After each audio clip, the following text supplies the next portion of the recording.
Hello folks! So I'm going to do something that I've been planning to do for quite a while, which is a tutorial on how to make your very own octo kitten. Now I absolutely love how much octo kittens have just taken off and captured people's imaginations, and I love the fantastic creativity and imagination that you've been using to make your own octo kittens. This is an octo kitten that a fan made for me, and it's really different to my design, but it's just so, I think it's better. It's so cute. I've seen really elongated, tall octo kittens that look like Art Deco lamps. I've seen gargantuan octo kittens the size of cushions, and I absolutely love that creativity. And I say, if you want to do that, keep doing it, because every single time someone shows me an octo kitten that they've designed, it just warms the cockles of my heart. But this tutorial is how to make an octo kitten if you're a bit more of a beginner to sewing, and if you want something really simple. So first, let's get cutting out the pattern. Now you can use loads of different kinds of fabric. I like this sort of crushed velvet synthetic kind of fabric because it's very smooth, it's very silky, very shiny.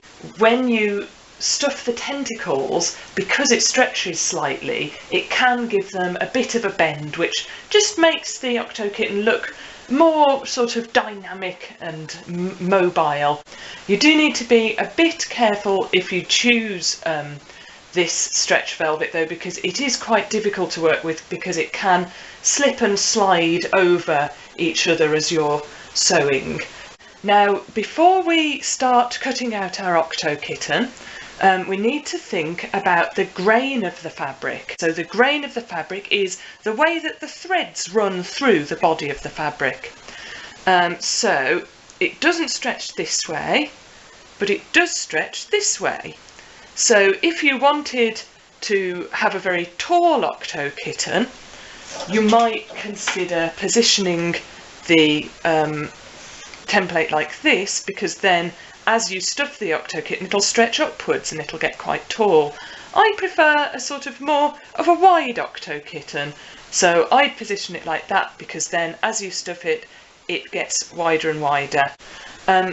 It's also good to think about which way the pile of the velvet is going. So the pile of the velvet is the direction that the fur is running. So if you were stroking an animal, it would be the direction you'd stroke the animal. And that very much depends on how you like to stroke your octo kitten. If you like to stroke them like this, like a James Bond villain, then I would position it with the pile running this way.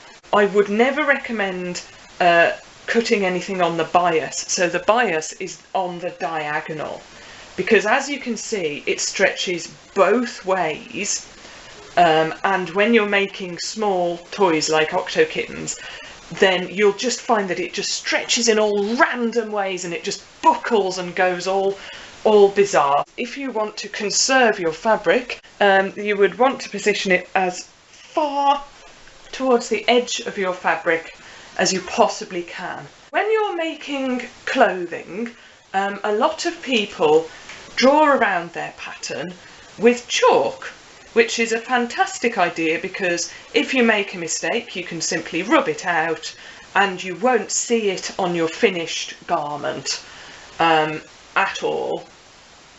However, when we're making small fiddly things like small soft toys, I find that chalk doesn't really work, because the outline isn't accurate enough. The outline's too thick. It doesn't really get into the little cracks like the octo kitten's neck or its ears. So I tend to use a paint marker for dark fabrics and just a normal marker for lighter ones. And that's okay with this stretch velvet, because if I make a mistake, I can just draw over it and you're not going to see this outline through the front of the fabric. However, if you're making it with some thinner, more see-through fabric, then I definitely recommend using chalk or something very light, because it can come through. And there we have it, our two outlines ready to be cut out. And I tend to use a high quality pair of fabric scissors. I would say don't use them on anything else. Don't use them to cut vegetables or paper or your hair, because it just blunts them. So keep them for fabric only. And I have known people to stick padlocks through the handles to stop other people from using them for frivolous purposes that are not fabric related. And again, we simply cut around the outline. And now it's time to do the legs. And I like to make the legs about the same height as the octo kitten itself, because I think that creates a nice sort of symmetry. I just cut a very long strip of fabric around the same height as the octo kitten itself, and I cut it into lots of different pieces, and it doesn't matter if there's some slightly varying lengths, because that adds character. And in fact, octopuses have been found to have some legs that are more bold or more shy than other legs, which I think is fascinating. I'd say at least 4, but I would recommend 5 centimetres in width.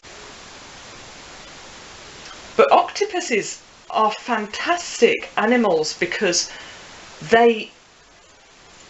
some people say they're of equivalent intelligence to humans, but they evolved from a completely different root point. So the last common ancestor that we had was absolutely millions and millions of years ago. So we've evolved intelligence, but in such profoundly different ways. They evolved from basically snails, and we evolved from sort of small shrew-like creatures. That I would say it's the closest we could get to speaking to intelligent alien life forms. And their intelligence, it's not centralized like ours. So we have the majority of our intelligence is in the brain, but they have a lot of their intelligence, a lot of their sort of junctions of nerves, and a lot of their sensations, and even a certain element of sort of thinking and planning is actually in their limbs. So their intelligence is spread out across their entire body, and not just their brain, which I think is absolutely fascinating. All we need to do now is decide which end's going to be the base that we attach it to the octo kitten, and then I usually choose the slightly wider end if there's any irregularity, and then just cut the top into a sort of sloping taper. First, what you need to do is you need to put the right sides together, and by right I don't mean right-handed, I mean you need to put the correct sides together, like so. And what we're going to do is we're going to sew around the outside, leaving a small gap of about 3 centimetres at the bottom, and then you have a sort of a weird octo kitten shaped bag with the velvet on the inside, but then we'll turn it all inside out so the seam will be hidden inside. It'll look very professional and fancy.